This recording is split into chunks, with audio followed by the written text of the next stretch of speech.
All right, what's going on? So actual day one of starting the install on this project in the Valrico area.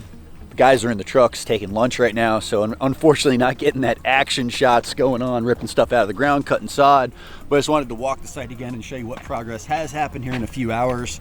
I had a consultation first thing this morning, so a little late to the job site, and they've got the Wi-Fi internet line pulled up out of the ground. They do have like a fiber optic line here, so definitely didn't want to break that. We had locate come in before we started the project. That is essential.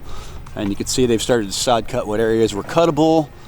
And the place has a big wide gate for entry, so I'll be able to get in there with the machine and clean that up. Yo, dude, no action for the guys, man. They're like, where's Ian? What's going on? Hey, it's lunchtime, man. Lunchtime. You guys get lunch around here? I didn't know we eat lunch at Green Dreams, Ian. All right, now we got to give the guys breaks. Come on now, they work hard.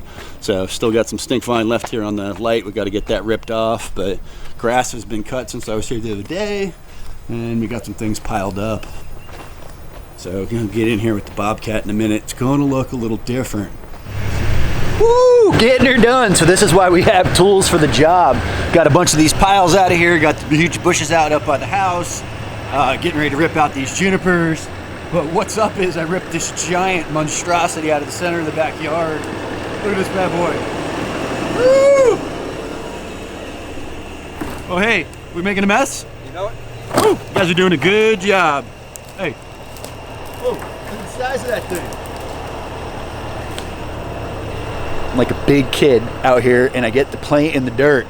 Ian, what do you think about that thing? You think you could have done that without the machine, dude? Oh, you know it. You think you could? Vegan power? Yeah, right. What? Come on, give me a little fist pump, brother. I haven't seen you in a minute. Oh, okay. All right. Ian said he would have tore that out. All right. It's a little cooler under here. It's kind of dusting too. All right, I gotta go. Back to work. All right. Little plumbago still to come out. Cleaning up that orchid tree, getting all that stuff off the light, getting all the weeds out front. And I'll be back tomorrow. It's supposed to rain tomorrow, we'll see. Hey, it's supposed to rain tomorrow. Wait, we work rain or shine, right? No rain at Green Dreams? No rain at Green Dreams. It doesn't rain around here, just in case you guys were wondering. What's going on? So we're just in the beginning of March, probably about 8 to 10 days into this project here in Brandon. Ended up switching some paths to pavers. I don't know if I talked about that in the last video. Paver guys are way behind. Anytime you're dealing with subs, it can be challenging. So we ended up scraping the path, bringing it into the base, prepping it. They're supposed to be here tomorrow. Next phase for us will be planting. So the guys are working in the backyard right now. And just thought I'd give you guys a quick little update. We ended up bringing in about, I think, 40,000 pounds of pavers and placing them all over the inside of the site. What do we have? 20 yards of base at a ton of yards, so that's another 40,000 pounds of base. There is thin pavers running all the way up to the front door here in coping, so there's a lot of work being done as far as hardscapes go. We got a little water feature installed and got everything kind of laid out. Irrigation's in place and got a couple of sporadic weeds popping back up. I'm actually going to bring some Avenger in here tomorrow, spot hit any of that green stuff, hopefully get a kill, because everything was done here by hand. Or with the sod cutter. So, unfortunately, when you spray stuff, you do get a better kill, but we don't use any kind of chemicals around here. So it's the best we could do. We dug really deep. I even scraped some areas, and we still have a couple of spots where I see some Bermuda coming up. Got a form in here, a raised patio deck that'll walk down into the path. That path is going to cut into another circle around the water feature, and the water feature is super epic. That's actually a petrified piece of wood. The place I purchased that from told me if I was to purchase it now, since COVID, with importing, it would have been about 3 times the cost. So we were really lucked out with that thing. Got a little spotlight on it. It's going to end up getting some plants around it once the pavers are installed, but had to get that done first. They got the electrician in here. And like I said, most of our hard lines are in for the irrigation. Pavers are staged out, and pavers is definitely an additional cost, but if you're looking for aesthetic and you want the pop, it'll definitely give you that look, a little prettier maybe than the shell, a little easier on the eyes. That is the one thing that I could say about the shell, being that it's white, and today it's so bright, that's why I got my shades on. Being that it's white though, it is kind of blinding to walk on. So when you're out in full sun, the pavers will definitely be a little bit more neutral, easier on the eyes. The guys are actually pulling down these banisters today for the paver guys because they're running the thins all the way underneath on the front porch.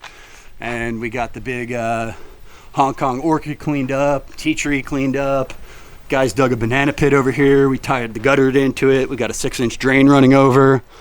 Coming together, so not quite as messy as it was. We've got all the aluminum edging on the outside, and I can't tell you and express enough how important it is to control the edge. So when you have a garden like this and you have a metal fence going all the way around the outside, unless somebody on a weekly basis is running a straight edge down there in the grass, that grass is always going to continuously want to creep in. That's why it's so important to control those edges. So we use that same metal aluminum anodized Sherlock edging all the way around the outside. Wherever we're meeting up against grass, that'll be concrete there at the path coming out the gate. This will have more plants inside here. We've got irrigation stubbed up in underneath the tea tree. That wire you're seeing is just an old phone line, nothing to worry about there. So exciting. I think since I made the first video, the mulberry leafed out. It's got fruit on it. You can kind of get a better shot of that edging right here. And that is that Sherlock edging we really like using. 4 inches tall. It's anodized aluminum. It comes in brown, silver, and black. For this project, we chose the black. So it's definitely quite messy out here still. Definitely still got a lot of work to do. I'm just trying to keep you guys in the loop on this one. So exciting project. Stay tuned. I'll definitely be back. I'm gonna get the drone up now, so stay tuned. It's a squelcher down here in Florida. We've had clear skies and mid-80s for the last few days here in the beginning of March. That is just a little bit hot, so trying to adapt from those wintertime kind of mild lows to summer's coming quick. So it happens quick here in Florida. Paver guys are out of here. We are second day into planting, so the guys have already got the outside of the fence done. We have the East Coast variety of the Dune sunflower there. It tends to stay a little bit lower, kind of fill this gap out here along the fence. There's a couple over here in the front still need to be finished up, and trying to do our best to protect these pavers. Not really running a wheelbarrow on it too much, but we're going to try some weed mat on Monday when we come back to finish up for getting the compost and biochar and mulch in here. But everything's coming together quick. What is growing on? So Gurmichama and black Suriname cherry, some edible leaf hibiscus. The hedge along the front fence is that Withlacoochee viburnum. Lots of red and white salvias in here. Fedge of Turk's cap hibiscus along the fence. Some native coffee. Whoa, dude. What's going on? What's going on? You dropping in some big jabos? Oh, yeah. What you know about the Japotacaba, Ryan? Nothing. Nothing? Nobody likes those. No. Ryan, you got one of those fruiting at your farm, man? No, not yet.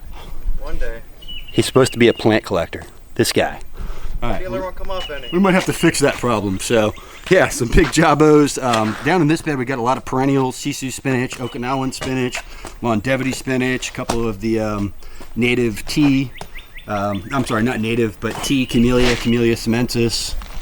A couple of begonias over there. Ryan's dropping in a native coral bean right now. Behind him, there's some native honeysuckle. Up against the fence, we've got some katuk, some taro, lots of peanut going in here. We've got a lot of society garlic, some fakahatchee grasses, trying a couple of lavender here. We'll see how those do. These are the showstoppers, though. We've got some big olives, pineapple guava up by the house, mealy grass, salvias, society garlic, a couple of yapoon hollies on either side of the sidewalk, and this place is coming together. So still got quite the mess. We'll be back in here Monday, hopefully mulching. Already got some irrigation running. Whoa. What's going on, dude? Whoa. There he is. What's growing on? The mysterious. They've been asking about you. Looking a little different around here, huh? Yeah. Not quite the weed show, huh? Yeah, there's some fruit trees now. All right. We got a different type of exotic. Look at this. Mulberry with mulberries, Ian. Oh, yeah. Oh, what variety is this, dude? That's that, I think that's the ever-bearing Thai dwarf one, right? World's best, right? World's best, yeah. What do we got on the other side, E? What's going in? That's the green one, the grafted green. Grafted green? Whoa. All right, so that's an exciting mulberry. Everybody's been asking about that. We have a couple of Mexican sunflower here. There's actually one on the other side of the mulberry and one going in over here in this corner. Otherwise, kind of kept the Mexican sunflower down in this area. This is more of an ornamental. We are fighting this paper. You guys like this paper, E? Yeah. I love that. It's working great, right? All right. Loquats, you can see they're pissed off. They've been out here in the pot. We just got them in the ground. We'll get some water on them soon, but plants are wilting. Lots of vitex going in here. These center islands have hibiscus radiatus, gaillardia, a couple of butterfly pea. On the other side we've got passion fruit. There's going to be a trellis going in there, trellis going in here. The ring around the center island will have perennial peanut. Those are our perennial pentas there, blue porterweed.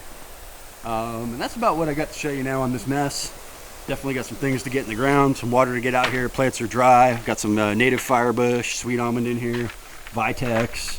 Used a little bit of that yellow and orange bullvine on this project, and vetiver grass, focaccia grass, and mealy grass. So, oh, edible canna. Yeah, we got that too.